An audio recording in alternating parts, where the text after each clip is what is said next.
Have you ever looked in a mirror and felt like something was looking back at you? Something that wasn't quite you? Tonight, Emma finds out the terrifying truth. Sometimes, the reflection doesn't just watch. It wants to take your place. It was just another quiet evening at home. Emma had just turned 17, and, like most teenagers, she loved the rare occasions when her parents went out for the evening. Tonight, they were attending a dinner party, leaving her alone in the large, old house. The night started off peaceful enough. She turned on her favorite show, grabbed a snack, and settled in on the couch. The sound of the TV and the occasional creak of the house made her feel safe. The house was old, after all, and it was normal for it to make noises as it settled. But as the night went on, Emma began to notice something unsettling, something she couldn't quite put her finger on. It started with a flicker in the corner of her eye. A shadow seemed to move across the hallway, just out of sight. She turned quickly, but the hallway was empty. Just the house settling, she reassured herself. Minutes passed. The TV continued to drone on in the background, but Emma's attention was now divided. She kept hearing faint footsteps from somewhere upstairs, followed by a soft tapping sound, like fingernails against wood. Her heart rate quickened. There was no way her parents were home yet. She was certain they wouldn't be back for another hour. She decided to check the house. Cautiously, Emma stood up, her footsteps muffled on the carpet. The house was dark, with only a few lamps glowing. She slowly walked up the stairs, the feeling of being watched crawling over her skin. At the top of the stairs, the hallway stretched out in front of her, dim and eerily still. But then she heard it. A whisper, barely audible. It came from behind one of the doors. "Help me." Emma froze. She thought it was her imagination, but the whisper sounded so real, so desperate. Her body trembled as she tiptoed toward the door. She reached out and turned the handle. The door creaked open to reveal an empty room. Suddenly, the whisper came again, closer this time. "Help me." She spun around, her breath coming out in quick gasps. The hall seemed to stretch impossibly long, and the shadows there, those deep, twisting shadows, were moving. They weren't just cast by the furniture or the low lighting. These were alive.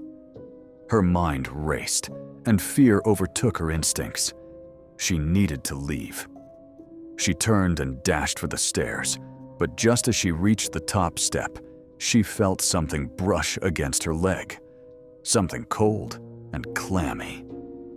She screamed and bolted down the stairs, her heart pounding in her chest. The front door was within sight, but the shadows seemed to follow her, creeping along the walls. With one last desperate push, she flung open the door and stepped out onto the porch, breathing heavily, her body shaking with fear. The whispering stopped. Emma looked back at the darkened house, her body still trembling.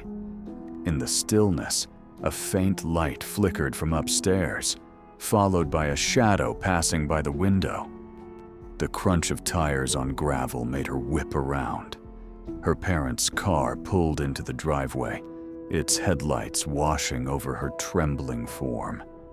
Relief flooded through her, until she glanced back at the house.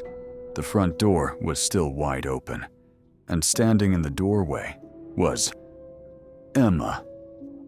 The other Emma stood just inside the house, staring back at her with hollow, unblinking eyes. Her face was identical, but wrong. Too pale, too still. And then, ever so slowly, her lips peeled back into a grotesque grin. Emma's stomach lurched. "You left the door open. Now I can leave too." Emma never got the chance to turn around. Cold hands gripped her shoulders, her own hands, and yanked her backward into the yawning darkness of the open front door. Inside the house, darkness curled around Emma like a living thing. The walls stretched, twisted. The floor beneath her felt endless, like she was falling. Then the car engine shut off, and she heard the familiar sound of her mother's voice. "Honey, what are you doing outside?" her mother called out. Emma let out a breath she didn't realize she was holding. It was all in her head. She must have imagined it all. She turned to face her mother, trying to find the words to explain. But something was wrong. Her mother wasn't looking at her with concern. She wasn't running toward her. She wasn't reacting at all. Because she wasn't looking at her. She was looking straight through her. Emma's stomach dropped. A terrible sinking realization clawed its way into her mind. She turned back toward the door, and standing there on the porch, smiling softly, was herself. The other Emma stepped forward, lifting a hand in a small, shy wave. Her mother's face softened with relief. "There you are, sweetheart. You scared me. What were you doing out here?" Emma tried to scream. "Mom, that's not me." But no sound came. She reached out, but her fingers passed straight through the air. Through her mother. Through everything. Her body was gone. She turned back toward the house, and in the darkened window, she saw her reflection at last. Or rather, what was left of her. A shadow. A faint, desperate outline barely clinging to the glass, its mouth open in a silent, endless scream. Then the porch light flickered, and her reflection vanished. The last thing Emma saw before the world dissolved into darkness was the other Emma stepping forward, taking her mother's hand and walking inside.